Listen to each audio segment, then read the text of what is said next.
So UPSC mains general studies paper 2 సంబంధించినటువంటి analysis and model answers. So ఇక్కడ general observations ఏంటంటే question paper is neither too difficult not too easy, it is moderate. అంటే మరీ కష్టంగా లేదు, మరీ ఈజీగాను లేదు, మోడరేట్గా ఉంది. Questions are combination of static subject and issues of current relevance. అంటే ప్రతి ప్రశ్నలోనూ కనీసం 2 ఇష్యూస్ తీసుకున్నారు. ఒక స్టాటిక్ ఇష్యూ, దానికి అనుబంధంగా ఒక కరెంట్ ఇష్యూ జోడించారు. అంటే for example public interest litigation, దానివల్ల పబ్లిక్ ఇంట్రెస్ట్ లిటిగేషన్ అనే ఒక స్టాటిక్ సబ్జెక్ట్. దానికి సంబంధించి సుప్రీంకోర్టు దీనివల్ల ప్రపంచంలోనే పవర్ఫుల్ సుప్రీంకోర్టుగా మారిందా అనే ఒక డైనమిక్ ఇష్యూ. సో ఇట్లా కాంబినేషన్ కాంప్లెక్స్ క్వశ్చన్స్ ఇవ్వడం జరిగిందన్నమాట. సో ఈ పేపర్లో మనకి polity, governance, international relations and foreign policy ఉన్నాయి. ఇందులో ఇండియన్ పాలిటీ నుంచి 9 క్వశ్చన్స్, గవర్నెన్స్కి 7 క్వశ్చన్లు, తర్వాత IR and foreign policy 4 questions ఉంటాయి. సో ఇందులో మొత్తం 20 క్వశ్చన్స్ ఉన్నాయి. 20లో 10 క్వశ్చన్స్ ఏమో 10 మార్క్స్వి, 10 క్వశ్చన్స్ 15 మార్క్స్వి. పాలిటీలో 5 10 మార్క్స్, గవర్నెన్స్లో 3 10 మార్క్స్, ఐఆర్లో 2 10 మార్క్స్ వచ్చినాయి. అట్లా మొత్తం 10 మార్క్స్వి 10 క్వశ్చన్స్. తర్వాత 15 మార్క్స్వి పాలిటీలో 4 ఉన్నాయి, గవర్నెన్స్లో 4 ఉన్నాయి అండ్ ఫారెన్ పాలసీలో 2 ఉన్నాయి. సో మొత్తం మీద పాలిటీకి 110 మార్క్స్ ఉన్నాయి 9 క్వశ్చన్స్కి, గవర్నెన్స్కి 7 క్వశ్చన్లు 90 మార్క్స్ ఇచ్చారు, ఐఆర్ అండ్ ఫారెన్ పాలసీకి మొత్తం 4 క్వశ్చన్స్ ఇచ్చి 50 మార్క్స్ అలాట్ చేశారు. సో మరి ఈ పాలిటీ క్వశ్చన్ అండ్ ఆన్సర్స్ ఏ విధంగా ఉన్నాయి చూద్దాం. అంటే పాలిటీ మోడల్ ఆన్సర్స్ ఎట్లా ఉండాలి. ఇప్పుడు చాలా ఎక్స్పెక్టెడ్గా ఉన్నటువంటి topic election reforms, one nation one election. ఇక్కడ 2 రకాల అంశాలు కంబైన్ చేయడం జరిగింది. ఇన్ జనరల్ ఎలక్ట్రల్ రిఫార్మ్స్ గురించి, స్పెసిఫిక్గా దానికి కాంబినేషన్గా వన్ నేషన్ వన్ ఎలక్షన్ అనే అంశం ఇన్కార్పొరేట్ చేశారు. సో ఇప్పుడు క్వశ్చన్ ఏంటి, examine the need for electoral reforms as suggested by various committees with particular reference to one nation one election. So దీనికి మీరు బేసిక్గా ఇంపార్టెన్స్ ఆఫ్ ఎలక్షన్ రిఫార్మ్స్ రాయాలి in the background of one nation one election. తర్వాత ఇప్పుడు suppose దీనికి ఇంట్రడక్షన్లో ఏం రాస్తారంటే 2024లో high level committee headed by former president Ramnath Kovind recommended the one nation one election అనే అంశాన్ని చెప్తూ, అలాగే మీరు ఈవెన్ సెప్టెంబర్లో ఈ కేంద్ర క్యాబినెట్ దీన్ని అప్రూవ్ చేసింది అనేటటువంటి అంశాన్ని కూడా చెప్తూ, election committees on election reforms 1974 నుంచి 2008 వరకు ఉన్నటువంటి మొత్తం ఎలక్షన్ కమిటీస్ రిఫార్మ్స్ కమిషన్స్ అన్నింటిని గురించి మెన్షన్ చేయాలి. జస్ట్ రిఫరెన్స్ ఇస్తే చాలు. Starting from Tarkunde committee, Goswami committee, Indrajit Gupta committee, second ARC కూడా కొన్ని రికమెండేషన్ చేశారు. And the election reforms significance రాయాలి. రాస్తూ వన్ నేషన్ వన్ ఎలక్షన్ అవసరం ఏంటో చెప్పాలి. అంటే ట్రాన్స్పరెన్సీ పెరగడానికి, డెవలప్మెంట్ కోసం, తర్వాత ఖర్చులు తగ్గించడం కోసం ఇట్లా. అండ్ కంక్లూజన్లో ఏం చెప్పాలంటే any reform in the election system would be stepping stone towards the mature democracy. So ఈ పీడిఎఫ్ డాక్యుమెంటు మా టెలిగ్రామ్ ఛానల్లో పెడతాను, KPIAS UU అనేటటువంటి ఛానల్. సో ఈ ఛానల్లో మీరు ఈ పీడిఎఫ్ చూసుకోవచ్చు. తర్వాత రెండో క్వశ్చన్ ఏంటి అంటే Lok Adalat and administrative tribunals గురించి ఇచ్చారు. So explain and distinguish between Lok Adalat and administrative tribunals. So ఈ అడ్మినిస్ట్రేటివ్ ట్రిబ్యునల్స్ మరియు లోక్ అదాలత్లకు సంబంధించినటువంటి అంశం. Lok Adalat, administrative tribunals alternative dispute resolution mechanism అని ఇంట్రడక్షన్లో చెప్తూ, లోక్ అదాలత్లు అండ్ అడ్మినిస్ట్రేటివ్ ట్రిబ్యునల్స్ 2 ఉంటాయని. అండ్ లోక్ అదాలత్లు అంటే 1987 నల్సా చట్టం ద్వారా ఏర్పాటు చేయబడ్డాయి ఫ్రీ లీగల్ ఎయిడ్ కోసం. అండ్ కాంప్రమైజ్ పద్ధతిలో ఇవి పరిష్కార మార్గం సూచించడం జరుగుతుంది. ట్రిబ్యునల్స్ అనేవి central administrative tribunal, state administrative tribunal, election tribunal, trade dispute tribunal, ఇట్లా రకరకాలుగా ఉంటాయి. సో వీటి వల్ల కూడా మనకి వేగంగా తక్కువ వ్యయంతో న్యాయం జరిగేటటువంటి అవకాశం ఉంటుంది. And you should also mention the difference between Lok Adalat and tribunal. So Lok Adalat అనేవి కామన్ లా కోసం, ట్రిబ్యునల్స్ అనేవి అడ్మినిస్ట్రేటివ్ లా కోసం. దాని లోక్ అదాలత్లో సివిల్ కేసులు, క్రిమినల్ కేసులు 2 పరిష్కరిస్తారు. ట్రిబ్యునల్స్లో మాత్రం ఓన్లీ సివిల్ కేసులే ఉంటాయి. సో అంటే whether they can deal with the criminal cases అనేది ఇందులో ఉన్నటువంటి మరో అంశం. అంటే Lok Adalat deal with the civil cases and compoundable criminal cases. ఈ కంపౌండబుల్ అనే పదం ఉండాలి. అంటే రాజీ చేసుకోగలిగే అవకాశం ఉన్నటువంటి క్రిమినల్ కేసులు లోక్ అదాలత్లు డీల్ చేస్తాయి. ట్రిబ్యునల్స్లో ఓన్లీ సివిల్ కేసులే చూస్తాయి గానీ క్రిమినల్ కేసులు చూడరు. తర్వాత third question, growth of cabinet system has practically resulted in the marginalization of the parliamentary supremacy. ఒక కాన్సెప్చువల్ క్వెషన్ ఇది, ఎల్యూసిడేట్ అన్నాడు. సో దీంట్లో అసలు పార్లమెంటరీ గవర్నమెంట్లు ఇండియాలో ఉన్నటువంటి పార్లమెంటరీ గవర్నమెంట్‌కి సంబంధించిన అంశాలు రాయాలి. లైక్ ఆర్టికల్ 74, 75 చెప్పాలి కేంద్రంలో. తర్వాత స్టేట్‌లో కూడా పార్లమెంటరీ గవర్నమెంట్ ఉంది. ఆర్టికల్ 163, 164 ప్రకారం. అండ్ పార్లమెంటరీ సుప్రీమసీ గురించి డి లోల్మే అనే ఒక బ్రిటిష్ పొలిటికల్ అనలిస్ట్ ఏం చెప్పినటువంటి స్టేట్మెంట్ చెప్పాలి. British parliament can do everything except make a woman A man and A man A woman. స్త్రీని పురుషుడిగాను, పురుషుడిని స్త్రీగాను మార్చడం తప్ప బ్రిటిష్ పార్లమెంట్ ఏదైనా చేయగలదు. అయితే ఈ పార్లమెంట్ సుప్రీమసీ కాకుండా ఈ మధ్య కాలంలో మనకి క్యాబినెట్ ఆధిపత్యం వస్తూ ఉంది, ఐవర్ జెన్నింగ్స్ చెప్పినట్టుగా. సో దానికి కారణాలు ఏంటంటే వెల్ఫేర్ స్టేటు, తర్వాత బడ్జెట్ టెక్నికాలిటీ, తర్వాత ఆర్డినెన్సులు తరచూ జారీ చేయడం, ఎగ్జిక్యూటివ్‌కి పార్లమెంట్‌లో మెజారిటీ ఉండడం, పబ్లిక్ మెంబర్ బిల్సే ఎక్కువగా చట్టం చేయడం. అలాగే పార్లమెంట్‌లో సభ్యుల్ని సస్పెండ్ చేసి కొన్ని ఇంపార్టెంట్ బిల్స్‌ని అప్రూవ్ చేయడం. అండ్ తర్వాత ఈ కమిటీస్‌కి ప్రతిపాదించకుండా చాలా బిల్లులు ఆమోదించబడుతూ ఉండడం. సో ఇటువంటి కారణాల వల్ల క్యాబినెట్ సుప్రీమసీ అనేది పెరుగుతుంది. సో ఈ రెండిటి మధ్య ఒక సమతౌల్యత అవసరమవుతుందని చెప్పాలి. అలాగే ఫోర్త్ క్వెషన్ ఏమో, duty of the controller and auditor general is not merely to ensure the legality of expenditure but also to propriety. Comment అన్నాడు. సో ఇక్కడ సిఏజీకి ఇంట్రడక్షన్ గురించి ఒక కాన్స్టిట్యూషనల్ ప్రొవిజన్ చెప్పాలి. ఆర్టికల్ 148, 151 అని చెప్పి. సో సిఏజీకి సంబంధించిన 2 రకాల పాత్ర. అంటే legality audit and propriety audit. Legality audit అంటేనేమో పార్లమెంటు శాంక్షన్ చేసిన విధంగా ప్రభుత్వం ఖర్చు పెట్టిందో లేదో చూడడం. ప్రొప్రైటీ ఆడిట్ అంటే ఆ ఖర్చులో మితవ్యయం, అంటే ఎకానమీ, ఎఫిషియన్సీ 2 ఉన్నాయో లేవో చూడడం. సో ప్రొప్రైటీ ఆడిట్ అనేది కాకపోతే లీగాలిటీ ఆడిట్ అనేది కంపల్సరీగా జరగాలి. ప్రొప్రైటీ ఆడిట్ అనేది డిస్క్రిషన్ అనమాట. And fifth question local bodies గురించి. లోకల్ బాడీస్ గురించి ఏమిచ్చారు? Analyse the role of local bodies in providing the good governance at local level and bring out the pros and cons merging the rural local bodies with the urban local bodies. అంటే ఈ పట్టణ స్థానిక సంస్థల్లో గ్రామీణ స్థానిక సంస్థల్ని కలపడంలో ఉన్నటువంటి ఉద్దేశం ఏంటి? దానివల్ల కలిగేటటువంటి లాభ నష్టాలు ఏంటి అనేది. అంటే 2 పార్ట్‌లు ఉన్నాయి. లోకల్ బాడీస్ వలన సుపరిపాలన ఎట్లా వస్తుంది? అండ్ లోకల్ బాడీస్ గ్రామీణ ప్రాంతాల్లో ఉన్నటువంటి లోకల్ బాడీస్‌ని పట్టణాల్లో కలపడం వల్ల కలిగే లాభ నష్టాలేంటి? ఈ 2 అంశాలు చెప్పాలి. ఇప్పుడు ఇంట్రడక్షన్‌లో రూరల్ లోకల్ బాడీస్ పార్ట్ 9లో ఉన్నాయని, అర్బన్ లోకల్ బాడీస్ పార్ట్ 9ఏలో ఉన్నాయని కాన్స్టిట్యూషనల్ పొజిషన్ చెప్తాం. తర్వాత రోల్ ఆఫ్ లోకల్ బాడీస్, ఈ రోల్ ఆఫ్ లోకల్ బాడీస్‌లో భాగంగా ఇది గుడ్ గవర్నెన్స్ ఏ విధంగా సాధ్యమవుతుంది అనే పాయింట్స్ రాస్తాం. అంటే grass root democracy, participative administration, ఇటువంటి అంశాలన్నీ రాసిన తర్వాత merging the rural local bodies with urban local bodies అనే పాయింట్ గురించి రాయాలి. అంటే మనకి నగర పంచాయతీలు ఉన్నాయి. ఆ నగర పంచాయతీలని గాని, లేకపోతే అర్బన్ మిషన్ అనేటటువంటివి గాని మనకి గ్రామీణ ప్రాంతాలని తీసుకొచ్చి పట్టణాల్లో కలిపేటటువంటి పద్ధతి. సో ఇండస్ట్రియలైజేషన్ వల్ల, అర్బనైజేషన్ వల్ల, అలాగే అర్బన్ ఏరియాస్‌కి దగ్గరగా ఉండడం వల్ల ఈ రూరల్ ఏరియాస్‌ని అర్బన్ లోకల్ బాడీస్‌లో కలిపేయడం జరుగుతుంది. సో దీనివల్ల ఏమవుతుందంటే మెరుగైన ఆహ్, ఆహ్, అర్బన్ ప్లానింగ్ జరుగుతుంది. ప్రాబ్లమ్ ఏంటి అంటే రూరల్ ఏరియాస్‌లో ఉండే రూరల్ డెవలప్‌మెంట్ ప్రోగ్రామ్స్ బెనిఫిట్స్ ఆ ప్రాంతంలో ఉన్న వాళ్ళకి రావు. పంచాయతీ అంటేనే దాని ప్రాధాన్యత పోతుంది. పంచాయతీ అంటే గ్రామంలో ఉండే 5గురు పెద్దలు ఆధ్వర్యంలో నిర్వహించబడేటటువంటి పరిపాలన.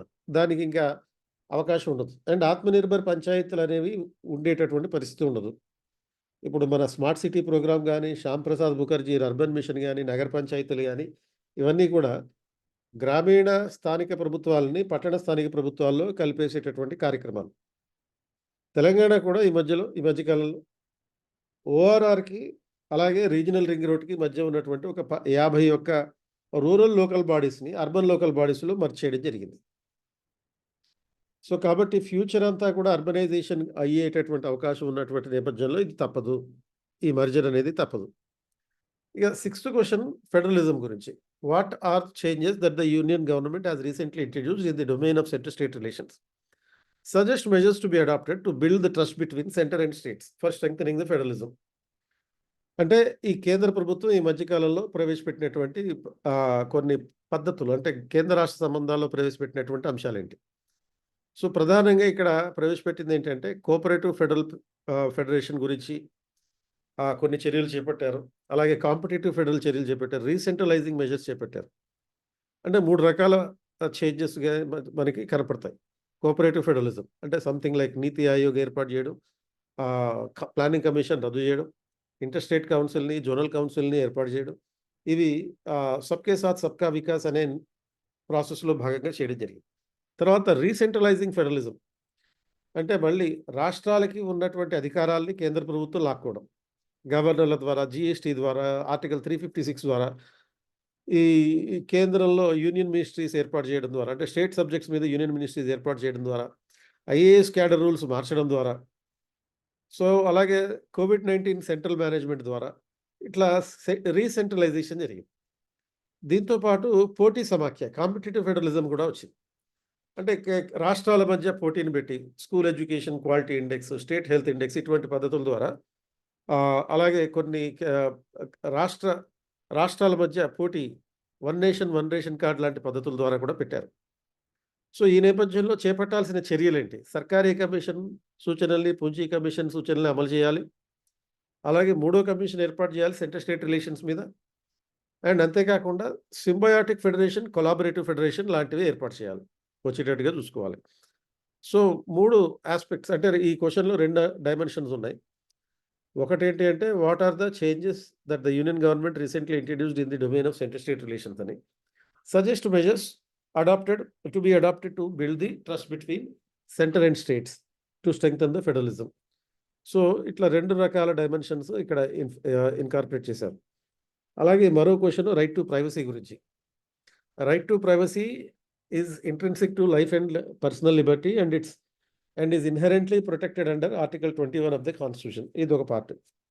రెండో పార్ట్ ఏంటంటే in this reference discuss the law related to DNA testing of child in the womb to establish the paternity. So, ఇది ఒక 15 మార్క్స్ క్వెషన్. సో, ఇందులో ఇంట్రొడక్షన్‌లో ఏం చెప్పాలి? పుట్టస్వామి కేసులో సుప్రీంకోర్టు ప్రైవసీని ఫండమెంటల్‌గా గుర్తించడం అనేటటువంటి అంశాన్ని చెప్పాలి. అలాగే మెయిన్ బాడీలో అసలు రైట్ టు ప్రైవసీ అనే దానికి సంబంధించినటువంటి స్కోప్ గురించి చెప్పాలి. అంటే రైట్ టు ప్రైవసీలో ఎలాంటి రైట్స్ వస్తాయి? Right to dignity, right to be forgotten, right to be left alone, right to autonomy ఇలాంటివన్నీ వస్తాయి. అండ్ తర్వాత చైల్డ్ రైట్స్ గురించి చెప్పాలి. పిల్లలకు కూడా రైట్ టు ప్రైవసీ ఉంటుంది. పర్టిక్యులర్‌గా సోషల్ మీడియాలో జరిగేటటువంటి పరిస్థితుల్లో ప్రైవసీ కంపల్సరీ. అండ్ ఈ నేపథ్యంలో DNA టెక్నాలజీ రెగ్యులేషన్ బిల్ 2019 ప్రకారం మరి పిల్లలకి ప్రైవసీ ఉంటుందా? అనే అంశాన్ని ఇక్కడ ప్రధానంగా సుప్రీంకోర్టు అపర్ణ అజింక్య ఫిరోదియా వర్సెస్ అజింక్య అరుణ్ ఫిరోదియా కేసులో 2023లో ఇచ్చినటువంటి నిబంధన ప్రకారం DNA testing for divorce proceedings is not necessarily compulsory. And పిల్లల హక్కులు కూడా దీంట్లో ఇమిడి ఉంటాయి. కాబట్టి ఆమోదయోగ్యత లేకుండా ఇటువంటి DNA టెస్టింగ్‌లు చేయకూడదు. తండ్రి ఎవరో తెలుసుకునేటటువంటి ప్రయత్నం చేయకూడదు. కంక్లూజన్ ఏంటి అంటే ప్రైవసీ ఈజ్ కాంటెక్చువల్. 1954లో ఎంపీ శర్మ కేసులోను, 1962లో కరక్ సింగ్ కేసులోను ఇది ప్రాథమిక హక్కు కాదు. కానీ 60 ఏళ్ల తర్వాత ప్రాథమిక హక్కు అయింది. కాబట్టి కేస్ టు కేసు దీన్ని పరిగణలోకి తీసుకోవాల్సి ఉంటుంది అని ఈ ప్రైవసీ గురించి రాయాలి. తర్వాత question number 8 public interest litigation గురించి ఇచ్చారు. ఇందులో 2 పార్ట్‌లు ఉన్నాయి. Explain the reasons for the growth of public interest litigation. As a result of it has the Indian Supreme Court emerged as the world's most powerful judiciary. మొదటి భాగంలోనేమో public interest litigation అభివృద్ధి చెందడానికి కారణం ఏంటనేది, రెండో పార్ట్‌లోనేమో ఈ పబ్లిక్ ఇంట్రెస్ట్ లిటిగేషన్ వల్ల supreme court ప్రపంచంలోనే శక్తివంతమైన జ్యుడిషియరీగా మారిందా అనేటటువంటి 2 పార్ట్‌లు. సో, దీంట్లో అసలు పబ్లిక్ ఇంట్రెస్ట్ లిటిగేషన్ అనే concept Hussain Yaara Khatoon versus state of Bihar కేసులో మొదలైందని, ఇది ఆర్టికల్ 32 కింద టేకప్ చేయబడుతుంది అని, తర్వాత ఈ ఇన్వెస్టిగేటివ్ జర్నలిజము, లాయర్లు, జడ్జిలు, సోషల్ యాక్టివిస్టులు, మీడియా పర్సన్స్ కారణంగా ఈ పబ్లిక్ ఇంట్రెస్ట్ లిటిగేషన్ బాగా అభివృద్ధి చెందిందని, అలాగే పబ్లిక్ ఇంట్రెస్ట్ లిటిగేషన్ వల్ల పేదవాడికి అందుబాటులోకి రానటువంటి సుప్రీంకోర్టు అందుబాటులోకి వచ్చిందని, తర్వాత సుప్రీంకోర్టు దీని కారణంగా judicial activism, over arch, over reach ఇటువంటి పరిస్థితుల కారణంగా జ్యుడిషియరీ ప్రపంచంలోనే అందరికన్నా ఎక్కువ అన్ని కోర్టుల కన్నా శక్తివంతమైన సుప్రీం కోర్టుగా ఏర్పడిందని తెలియజేస్తూ ఆన్సర్ రాయాల్సి ఉంటుందన్నమాట. అండ్ తర్వాత ఈ కంక్లూజన్‌లో public interest litigation should be supreme court has to abide by the self restraint. అంటే తనంతట తానుగా సుప్రీం కోర్టు పరిమితులు విధించుకోవాలి. సో దీనివల్ల సుప్రీం కోర్టు తనంతట తాను శక్తివంతమైనటువంటి జ్యుడిషియరీగా ఆవిర్భవించడం అంటే అది ప్రజాస్వామ్యానికి ప్రమాదం. క్వెషన్ నెంబర్ 9 సెక్యులరిజం గురించి ఇచ్చాడు. దీంట్లో కూడా 2 పార్ట్‌లున్నాయి. Discuss India as a secular state. ఇదొక part. Compare Indian secularism with the secular principles of America, US constitution. America రాజ్యాంగంలో లౌకిక తత్వంతోటి పోల్చమంటున్నారు రెండో భాగంలో. సో ఇంట్రడక్షన్‌లో ఇండియాలో సుప్రీం కోర్టు ఇండియాలో సెక్యులరిజం అనేది సర్వధర్మ సమభావం అంటే రిలీజియస్ ఈక్వాలిటీ ఆధారపడి ఉంది. అండ్ వెస్టర్న్ సెన్స్‌లో అయితే ఇది రిలీజియస్ న్యూట్రాలిటీ అంటే మత తటస్థత. సో ఇండియాలో మనకి ప్రియాంబుల్‌లోను ఆర్టికల్ 25(2)A తర్వాత ఈ సెక్యులరిజం గురించి ఉంది. 25-28లో ఉన్నటువంటి రిలీజియస్ ఫ్రీడమ్ సెక్యులరిజంకి సంబంధించింది. తర్వాత సుప్రీం కోర్టు 3 కేసుల్లో సెక్యులరిజం అనేది రాజ్యాంగ మౌలిక స్వరూపంలో అంతర్భాగం అని చెప్పింది. కేశవానంద భారతి కేసు, మినర్వా మిల్స్ కేసు, ఎస్ఆర్ బొమ్మాయి కేసుల్లో. అండ్ ఇండియాలో ప్రభుత్వానికి అఫీషియల్ రిలీజియన్ లేదు. అండ్ ఆర్టికల్ 29 అండ్ 30 ద్వారా రిలీజియస్ మైనారిటీస్‌కి ప్రత్యేక రక్షణ కల్పించబడింది. ఇటువంటి అంశాలన్నీ భారతదేశం సెక్యులర్ స్టేట్ అని చెప్తున్నాయి. మరి అమెరికాలో కూడా సెక్యులరిజం విషయంలో అదే అంశాలు ఉన్నాయి. గవర్నమెంట్‌కి అఫీషియల్ రిలీజియన్ లేదు. అండ్ గవర్నమెంట్ పూర్తిగా మతం నుంచి వేరు చేయబడింది. వ్యక్తులకి మత స్వేచ్ఛ ఉంది. అంతేకాకుండా రాజ్యాంగానికి చేసినటువంటి మొదటి సవరణ ప్రకారం కాంగ్రెస్ మతానికి సంబంధించిన చట్టాలు చేయకూడదు. అలాగే ఆర్టికల్ 4 క్లాస్ 3 ప్రకారం ప్రభుత్వాధికారులు మతపరమైనటువంటి ప్రమాణ స్వీకారాలు చేయకూడదు. అండ్ అంతేకాకుండా సుప్రీం కోర్టు అమెరికాలో ఏ విధంగా అమెరికన్ గవర్నమెంట్‌ని సెక్యులర్ స్టేట్ అని ఎస్టాబ్లిష్ చేసింది. ఆ తర్వాత comparison of secularism in India with America. రెండిట్లకు కంపారిజన్ అన్నప్పుడు సిమిలారిటీస్ రాయాలి, డిఫరెన్సెస్ రాయాలి. సిమిలారిటీస్ అంటే there is no state religion. Religious freedom